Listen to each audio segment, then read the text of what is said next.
एक बार की बात है, अर्नव नाम का एक युवक था। वह एक प्रतिष्ठित कॉलेज में पढ़ता था और जीवन में बड़ी सफलता पाने का सपना देखता था, लेकिन उसके भीतर एक संघर्ष चल रहा था। वह सही और गलत के बीच उलझा हुआ था। यह संघर्ष तब शुरू हुआ जब उसे अपने दोस्तों के साथ मिलकर एक अनुचित तरीका अपनाने के लिए मजबूर किया गया। अर्नव के पिता, जो एक विद्वान और गीता के उपदेशों के अनुयायी थे, ने देखा कि उनका बेटा तनाव में है। एक दिन उन्होंने उससे कहा, बेटा, जब भी जीवन में ऐसा समय आए कि तुम्हें सही और गलत के बीच चुनाव करना हो, तब गीता के प्रथम अध्याय को याद करना। अर्नव ने गीता के प्रथम अध्याय को पढ़ना शुरू किया। इसमें कुरुक्षेत्र के युद्ध की कहानी है, जहां अर्जुन अपने ही परिवार के खिलाफ युद्ध करने से हिचकिचाता है। वह सोचने लगा कि अर्जुन और उसकी स्थिति में कितनी समानता है। उसे महसूस हुआ कि उसके सामने भी एक युद्ध है, एक आंतरिक युद्ध। अध्याय में अर्जुन का डर और उसका मोह उसे जकड़ लेता है। वह श्री कृष्ण से मार्गदर्शन मांगता है। इसी तरह अर्नव ने अपने पिता से सलाह ली। उसके पिता ने कहा, यह युद्ध केवल बाहरी नहीं बल्कि आंतरिक भी है। तुम्हें अपने डर और भ्रम से लड़ना होगा।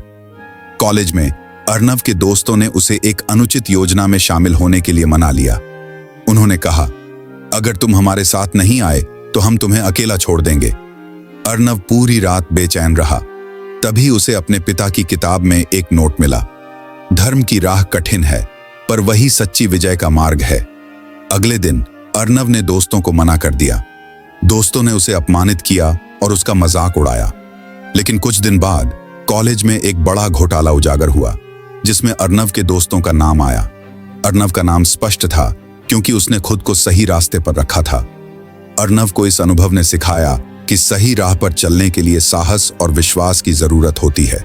उसने गीता के इस उपदेश को गहराई से समझा, स्वधर्मे निधनम श्रेयः परधर्मो भयावह, अर्थात अपने धर्म का पालन करना सबसे बड़ा कर्तव्य है, भले ही वह कठिन क्यों ना हो। अर्नव ने जीवन में अपनी पहली बड़ी लड़ाई जीत ली। उसने सीखा कि जीवन में असली युद्ध अपने अंदर के डर, भ्रम और मोह से है।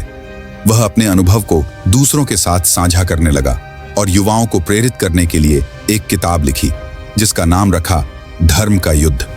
ये कहानी आज भी हमें सिखाती है कि सही और गलत के बीच चुनाव करते समय हमें गीता के उपदेशों से मार्गदर्शन लेना चाहिए।